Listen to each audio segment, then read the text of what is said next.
Bonjour et bienvenue dans le Syndrome Ciné. Cette fois c'est bon, nous allons enfin faire cette FAQ que nous allons enfin faire. Nous allons enfin faire cette FAQ que vous avez tellement demandé.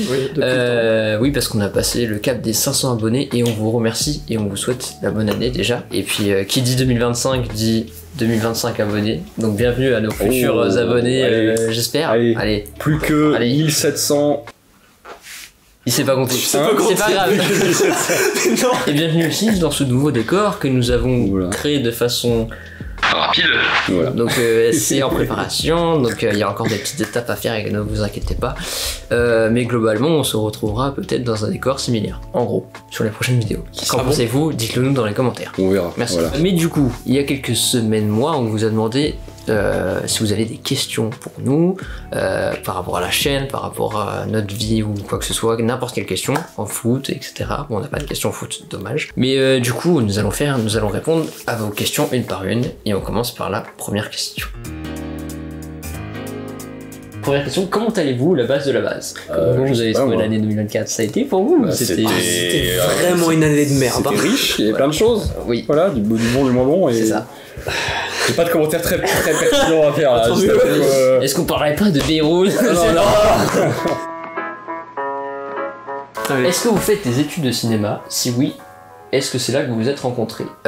Du coup, oui, j'ai fait des études du cinéma avec mon cher Olivier à l'ESRA, cette grande école de cinéma audiovisuel à Paris. Exactement. Pas une seule pointe d'ironie dans cette. Donc j'entends du mal partout sans jamais y avoir été. On est rentré juste avant le Covid, donc fin 2019, et on a eu 3 mois d'études là-bas, et après on a le Covid qui nous a un peu. Qui a foutu en l'air même la l'air, totalité de la deuxième année d'ailleurs. Oui, exactement. Donc c'était un peu compliqué, mais il n'y a pas que des mauvais souvenirs là-bas. Il y a aussi des belles rencontres, donc c'est cool. Et avec Thomas. Oui, moi aussi j'étais en fac, une fac à l'est de Paris. J'ai fini. C'était quelle fac? Ouais, donc c'était l'université Gustave Eiffel, n'est-ce pas? Et c'était plutôt sympa. J'ai fait un master là-bas, donc je suis en maîtrise du cinéma. Ah oui, juste pour compléter avec Olivier, lui, enfin je sais pas, je parle pour toi, mais toi tu t'es orienté vers une option réalisation. Ouais. Et moi j'étais en option montage, voilà. Donc je salue tous mes amis qui étaient là-bas. Ouais, non, du coup c'est là qu'on s'était rencontrés, mais du coup avec Thomas et toi, vous étiez pas rencontrés en école de ciné? Non. C'était Non. C'était rentré dans une colo. On s'est rencontrés en 2018 dans une colo de cinéma. On devait choisir une chambre et on était les premiers à choisir. Du coup, on a dit vas-y, là on se connaissait pas du tout. On avait une fenêtre, un balcon qui communiquait. Du coup, on passait la nuit, on pouvait pas sortir, mais vas-y, on communiquait. Du coup, j'allais dans la chambre de Thomas, on faisait des dingueries. On restait debout jusqu'à 23h. Non, mais je t'ai fait découvrir le dîner de con. Je crois que c'était le premier soir. Oui, c'est ça. On a fait le dîner de con, ouais. Et puis, on a réalisé 2 films.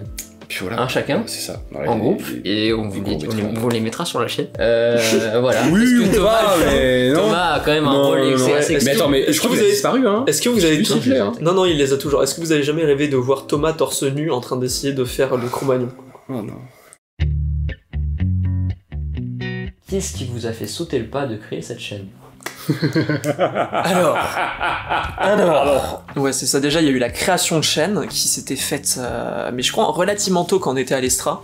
Sauf qu'il y a eu la création de chaîne, puis l'activité de chaîne, et ça a été deux choses différentes. Bon, à la base, la chaîne avait été créée quand j'étais avec un pote à la cafette de l'Estra, justement. Et le truc, c'est que on a un peu fait ça sur un coup de tête, puis les projets, la flemme sont venus et on n'a rien fait du tout. Flash forward à quelques mois, enfin peut-être même un an après, quelque chose comme ça. Ouais, c'était notre prof de prod qui nous a mis un défi, genre si votre chaîne fait 10 000 abonnés, bah je vous paye une pinte. Du coup c'est ça l'origine story quoi, c'est un défi bizarre d'un prof. Du coup, non mais c'était aussi genre on va faire des courts-métrages, on les mettra sur une chaîne et puis on aime bien parler de films, du coup on s'est dit voilà on va faire une petite chaîne sympa. Puis j'ai fini par arriver dedans après quoi.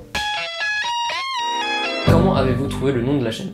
Bah du coup en essayant de créer de l'activité sur la chaîne, on s'est dit, parce qu'avant je crois que ça s'appelait la 3ème vague. Avant le premier nom c'était la 3ème vague, qui était justement une private joke avec Valentin. Et ça a été changé progressivement sur un Syndrome Ciné quand Arsène est arrivé, quand Thomas est arrivé et tout, vu qu'il y a eu des réunions par rapport à ça.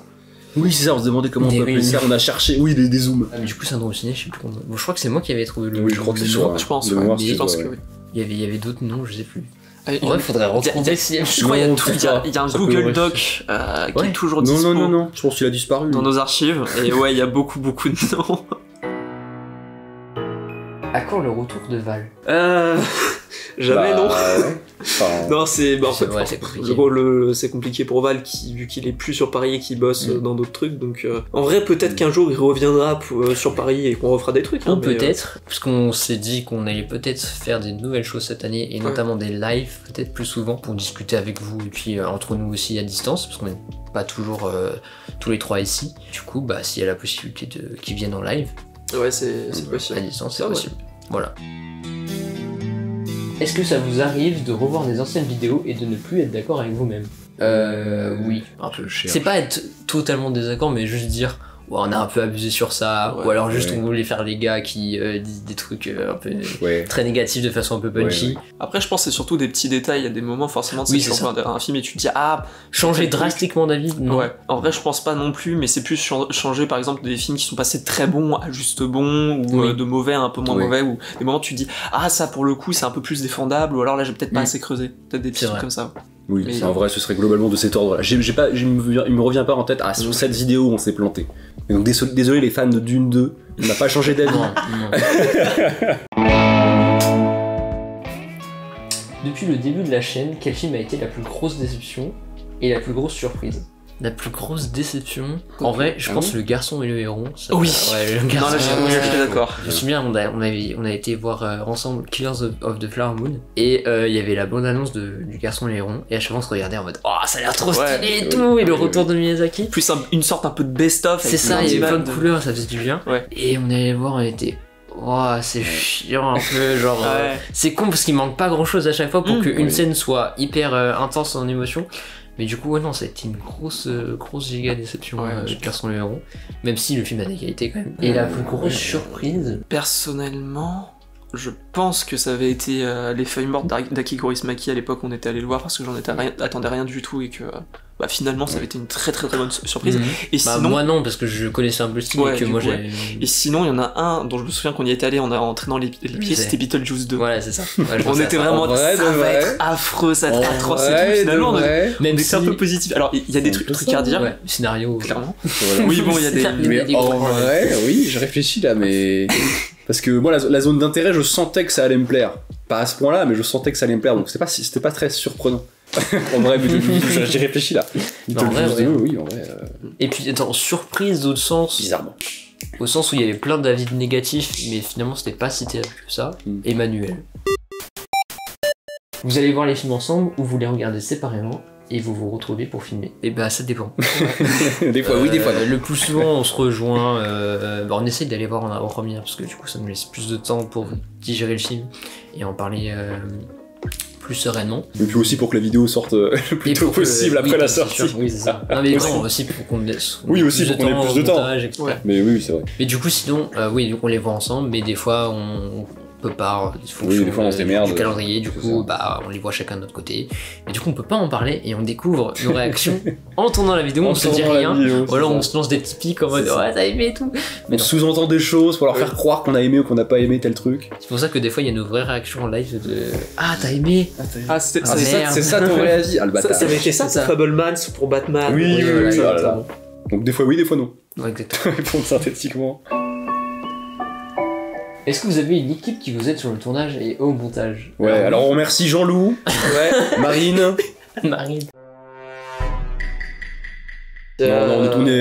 Voici l'intégralité de l'équipe. Voilà. On est trois connards sur un canapé qui font des trucs, quoi. C'est ça. Une vidéo vous demande combien de temps en général? En tournage, je dirais... 2 heures, 2 heures? Ouais, 2 heures. Je pense avant 3 heures. Avant 3 heures, parce qu'on faisait des trucs de 40 minutes, on faisait des gros trucs. On parlait beaucoup. Il y a un an et demi, on faisait des gros trucs. Ouais, 2 heures de tournage, je dirais. Et montage, par contre, c'est long, parce que des fois on dit plein de conneries, des fois on se loupe, des fois on sait pas quoi dire en intro, et du coup on est en mode... Et du coup, il y a plus de temps, on ne parle pas des fois. Des fois, il y a le court-métrage d'intro qui a des soucis, t'es obligé d'essayer de compenser. Oui, l'intro, c'est ça, l'intro on galère parfois. Parfois, le PC de la personne qui monte est une épave.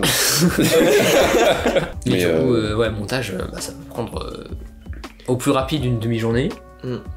Ouais, de fou, J'ai dit au plus rapide, un peu lent, une bonne journée. C'est au moins 1 à 2 jours, je dirais. Un jour et une matinée bien angoissée pour que ça sorte à 13h. comment choisissez-vous les films que vous traitez en vidéo? Bon. Si ça marche au box-office et qu'on se dit qu'on aime pas, on y va, comme ça on dit de la merde dessus, je rigole.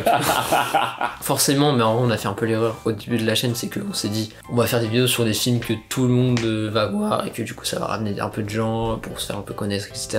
Maintenant que ça nous saoule d'aller voir que des gros films et tout, en fait ça dépend si le pitch nous intéresse, si le projet du film nous intéresse.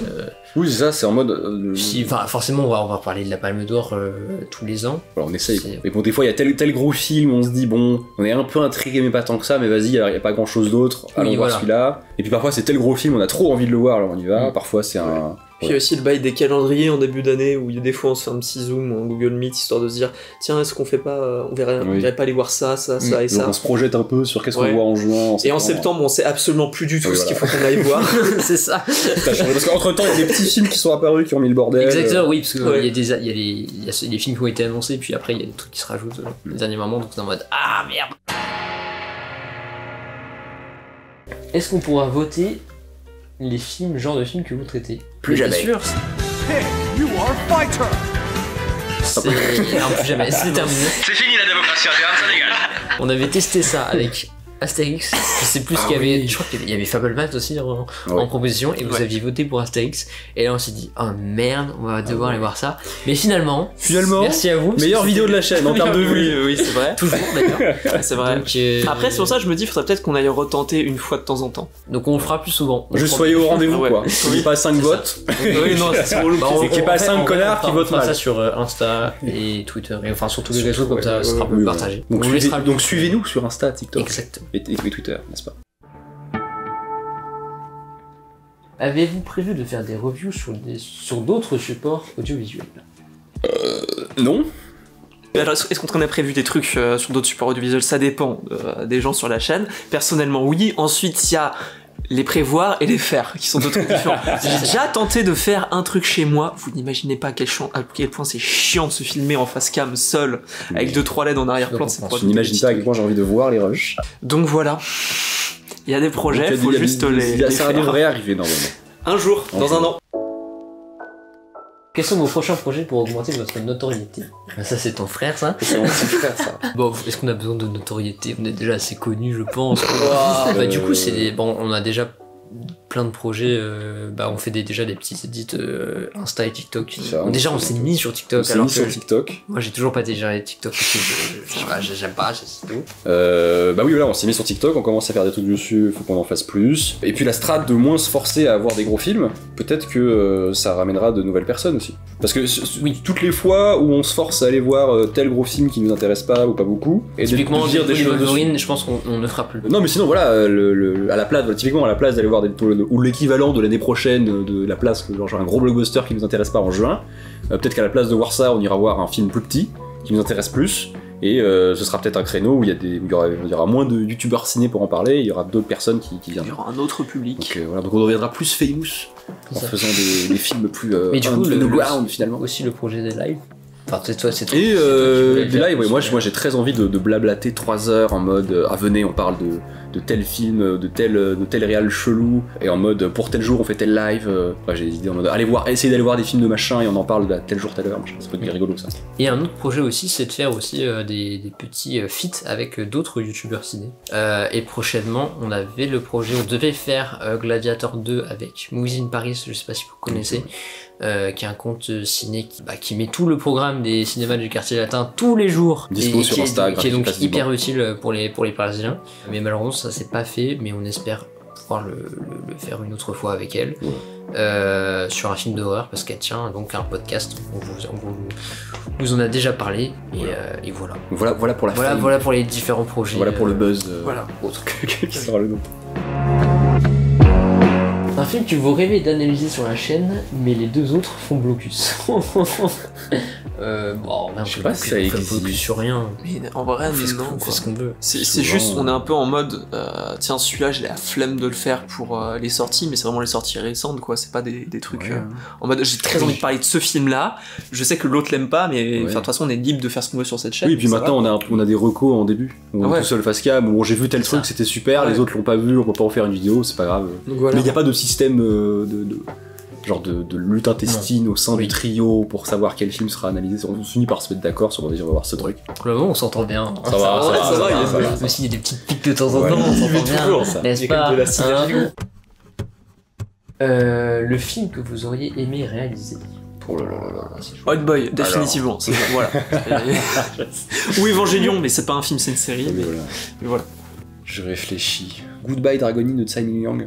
J'ai trop envie de faire un film comme ça. Un film où ça se passe dans un cinéma et il y a des gens qui sont des gens solitaires, un peu mutiques, qui errent dans ce cinéma tel des fantômes. C'est totalement un film de Thomas J'ai trop envie de faire ça. Moi j'ai trop envie de faire ça.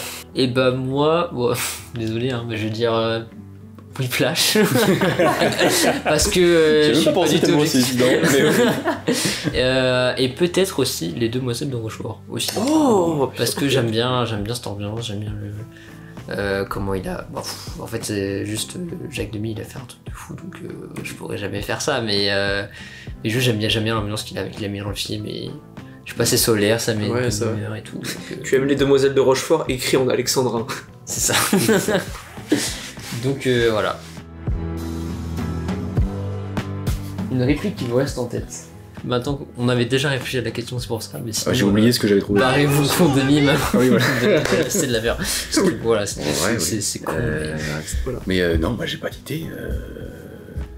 Alors ce serait l'occasion parfaite de se distinguer de façon insupportable. Mais, sinon j'ai des répliques de La Folie des Grandeurs dans mon cas pour surtout le. Qu'est-ce que je vais devenir? Je suis ministre, je ne sais rien faire. Acteur et actrice préférés. Pour moi, c'est Ryan Gosling. Je ne sais pas pourquoi. Ouais, on sait pas. Et actrice, elle a pas fait assez de projets et ça me saoule, mais Naomi Watts, parce que Mulholland Drive. Tony Leung. Tony Leung, tous les jours de ma vie, j'adore ce gars. Et en actrice, j'ai envie d'être insupportable et dire Zhang Zi, qui est dans 2 films de mon cas. Je la trouve trop matrixante aussi. Perso, autant je suis capable de nommer vraiment plein de mes réas favoris et tout, autant acteur-actrice, je pense que j'en suis incapable. À part peut-être De Niro, mais parce que Scorsese, ou des trucs comme ça. En vrai, je pense que je serais pas vraiment capable de donner vraiment un acteur ou une actrice bref. Le cinéma, c'est une passion d'enfance ou vous l'avez cultivée plus tard?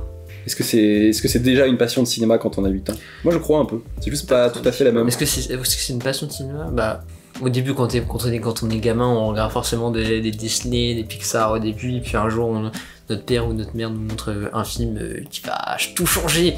Et ce tu vois Matrix et tu fais oh mon dieu, mais c'est donc ça le cinéma. Et puis tu prends 50 plus et bon, il y a plein d'autres choses aussi. Après tu dis Disney Pixar, même là-dedans il y a des films qui peuvent changer et tout. Genre la première fois que tu vois Atlantis, je dis pas que le film est bien réussi, hein, il a énormément de problèmes, surtout dans sa manière de raconter des choses. Mais en tout cas, gamin, c'est un film qui change parce qu'il a une manière différente de se raconter. Et en vrai, je pense.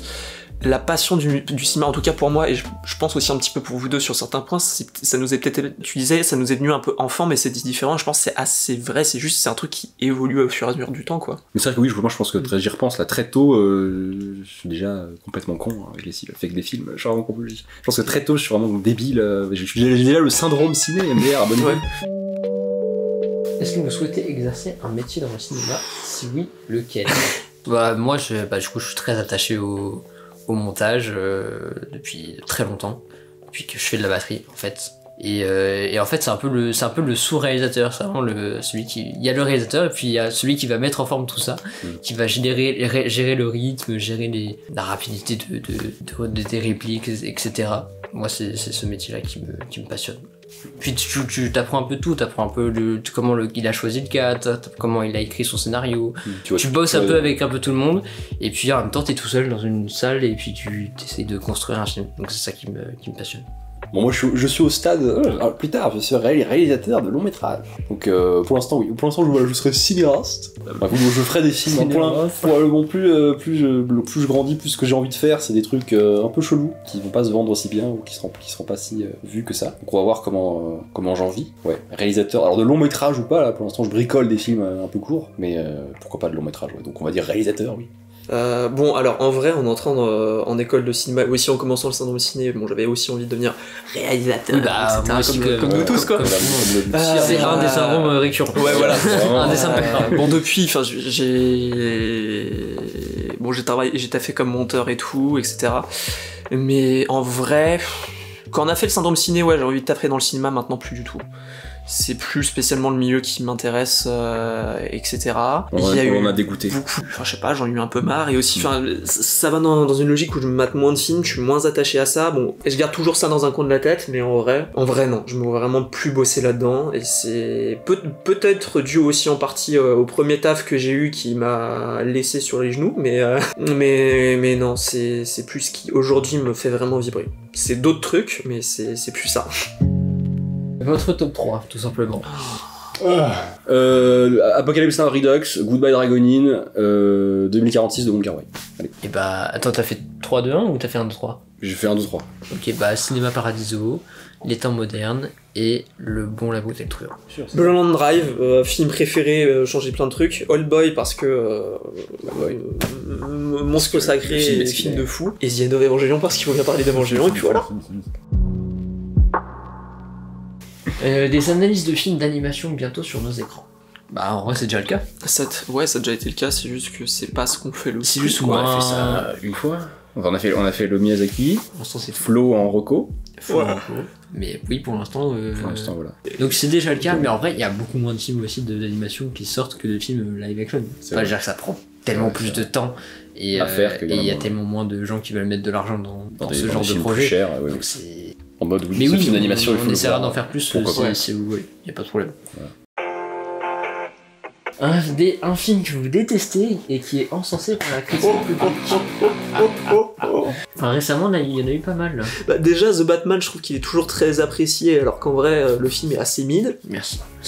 Voilà déjà. En vrai, au team encensé, il y a eu les Olympiades avec lesquelles j'ai toujours beaucoup de mal. Avec de battre mon cœur s'est arrêté, que j'aime vraiment pas, et qui avait été très encensé. Toi, c'est Jack Audiard, toi, t'as un clash. Ouais. Après, il y en a un qui est considéré comme un grand film, etc., classique du cinéma. C'est Blow Up, et je déteste. Non, c'est vraiment tout ce que je déteste dans un certain type de cinéma. C'est l'antithèse de ce que, surtout à l'époque, j'aurais voulu faire en termes de ciné et ce qui me plaisait dans le ciné. Et j'ai mis un truc à lui reprocher, mais on n'est pas là pour parler de ça, donc j'ai laissé mes deux compères. Bah pour ma part, c'est pas un classique du cinéma. Enfin, il a beaucoup été apprécié par le public plus que par la presse. C'est La Ligne Verte de, je sais même plus qui c'est avec Franck Darabont. Tout simplement parce que j'ai l'impression que c'est un film qui essaye de nous faire croire qu'il est anti-peine de mort, alors et qui nous fait ressentir avec beaucoup de violons, beaucoup de tristesse, et ça peut marcher parce que ce personnage est attachant, c'est vrai. Alors que donc bon, je vous spoil pas la fin, mais ça se passe mal pour l'un des personnages. Et pour d'autres personnages, ça se passe aussi mal, mais on accepte un peu plus leur cas. Parce que c'est des gens moins acceptables. C'est les méchants du film. Voilà, c'est les méchants du film qui ont les mêmes destins et pourtant c'est pas très grave. Donc voilà, c'est un film qui essaie de nous faire croire que la peine de mort c'est pas ouf, alors que en fait ça peut être accepté. Voilà. Si c'est divin, d'accord. Voilà, c'est terrible. Ouais, anti-peine de mort et pro-justice divine. Quoi. Voilà, exactement. Je trouve ça horrible et tout le monde adore ce film parce que c'est triste et joli. C'est vrai, c'est triste et joli, mais voilà. Mais non, je cherche un film que des gens aiment beaucoup et que moi pas du tout. J'ai l'impression de forcer avec Fabelmans. Ça faisait une tarte à la crème de dire que j'aime pas du tout Fabelmans et que ça m'a mis en froid avec Spielberg, tout ça. Mais si tu sais, tu l'as mis dans des trucs là. De fou, évidemment. 2001. Ah oui, 2001. Non, mais ouais, 2001, flemme. Je comprends que des générations de spectateurs et de cinéphiles insupportables se soient branlés là-dessus.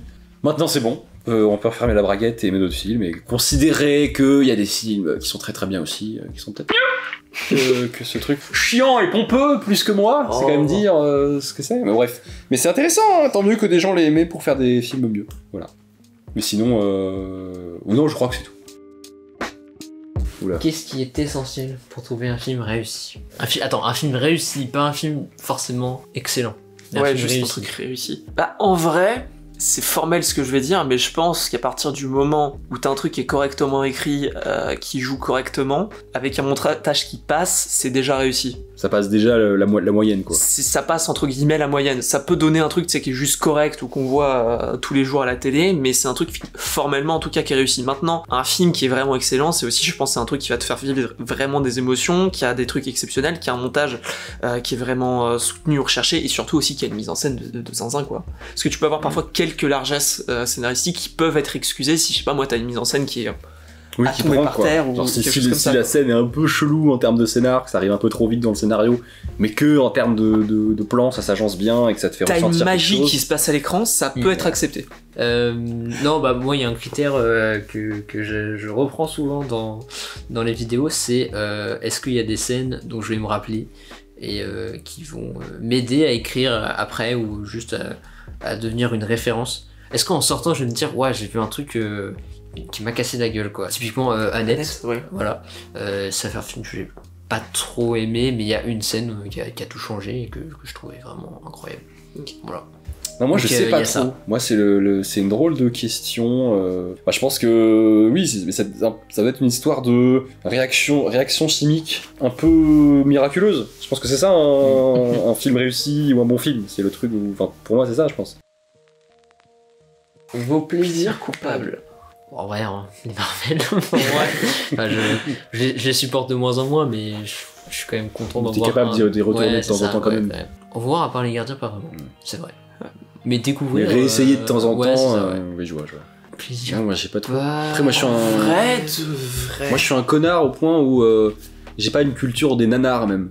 Non. Même regarder un mauvais film pour le plaisir d'en rire, j'ai pas beaucoup ça. Ah si, vas-y, j'ai. si, Ouais, vas-y. non, Vas-y. moi, c'est les. J'ai grandi avec, mais c'est les gendarmes de Saint-Tropez. Ok. Enfin, c'est toute la saga des gendarmes, je les ai tous vus, je crois qu'il y en a 5, un truc comme ça. Oh, T'as quoi c'est hyper... Quand tu les revois aujourd'hui, tu fais oh Ouais. putain. Surtout qu'en plus, ces derniers, c'est vraiment des gros navets. Hein. Ouais, il y a des trucs racistes, il y a des Mais je crois trucs que sexistes, enfin, il y a tout. c'est lequel que j'ai regardé là Les gendarmes et les extraterrestres. Les extraterrestres. Bah oui ça. Ah, Il y a ça ça. aussi. Je sais Les pas le gendarmes dernier et les de Finesse. gendarmettes, les gendarmes à New York, oui, genre, je sais plus ce qui se passe. Genre, ils sont dans un quartier chinois, il est peint en jaune, enfin, c'est horrible. Ah oui mais... d'accord. Oh non. mais Avec des fois, l'ambiance, c'est- quoi, oui, non, ouais, mais ouais. c'est- Bref. C'est la France. Non, en vrai, Moi, je l'aimais bien.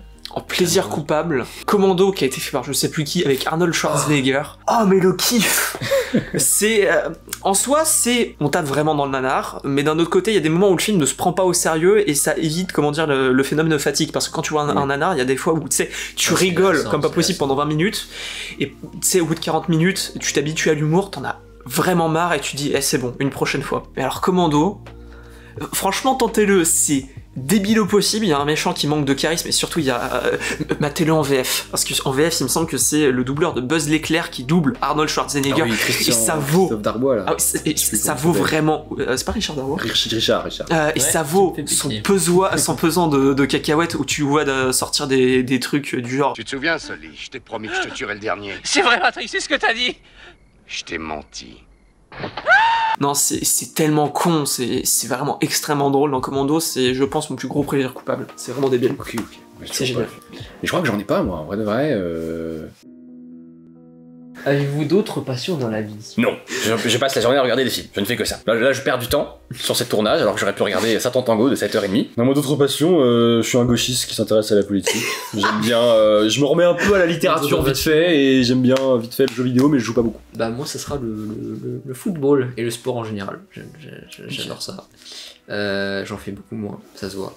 Mais non, je suis fan de Barcelone, de Marseille. Allez l'OM Non. et d'Arsenal. Voilà pour ceux qui veulent savoir. Et personnellement, je ne fais rien de mes journées, je reste cloîtré à voir des films comme tout. Non, sinon, un truc un peu pareil, gauchiste qui s'intéresse de près à l'anarchisme ou des trucs comme ça. Et non, je joue beaucoup de guitare qui est mon gros kiff depuis 2 ans. J'essaie de composer à côté, de sortir, de voir des potes, jouer aux jeux vidéo, faire du foot, mais bon, pareil, beaucoup moins. Donc, allez l'OL, d'ailleurs, au passage. mais voilà, c'est à peu près tout. Puis dire nos avis lumineux pour vous autres dans l'obscurité. Voilà. Pourquoi le cinéma est-il un art? Ok, Schopenhauer. Parce que il nous a permis de créer cette chaîne, de nous rassembler et d'être heureux tous les trois, de se voir régulièrement, de parler, de partager notre passion et juste d'être bien. Donc c'est un art parce qu'il nous rend c'est heureux. un art qui permet la joie de vivre. Au final, qu'est-ce que l'art? Ce qui nous rend heureux, d'après ce qu'il vient de dire. Ce qui rend heureux est un art. Le football est un art? Moi je pense. Après, ils vous rendent pas toujours heureux. Il y a des fois, c'est pas un art. Il y a des jours, c'est pas un art. Et la peinture c'est pas toujours gay hein. Non, c'est vrai. Non, mais il y a des trucs tristes qui rendent joyeux, c'est pas ça. Du coup, il y a plein de trucs Ça qui nous nous- rendent tristes, mais c'est quand même de l'art. J'ai dit que ça me permet de rassembler, Oui, de d'accord. parler, juste d'être. Ok. de faire collectif. Exactement. Autour de cette belle partie. Est-ce que finalement le bistrot, Fabrice Eboué avait pas tort en disant que c'est un réseau social, si finalement le bistrot c'était pas un art, en ça. Donc oui, c'est un art, voilà, on aime bien. Et vous aimez bien? Mettez-nous en commentaire ce que vous pensez de cette dernière question, masterclass. Bon, ça fait 5 heures qu'on tourne. Et 3 jours. 5 heures et 3 jours. Exagère. Dans la cave d'Arsène, là. On a un top à tourner d'ailleurs. Ah oui. Bientôt le top 2024, des films qu'on a préférés en 2024. Comme on avait l'habitude de le faire, et normalement on change d'outro cette année, on peut vous le dire une dernière fois et tous ensemble. Merci, abonnez-vous et au revoir. Voilà.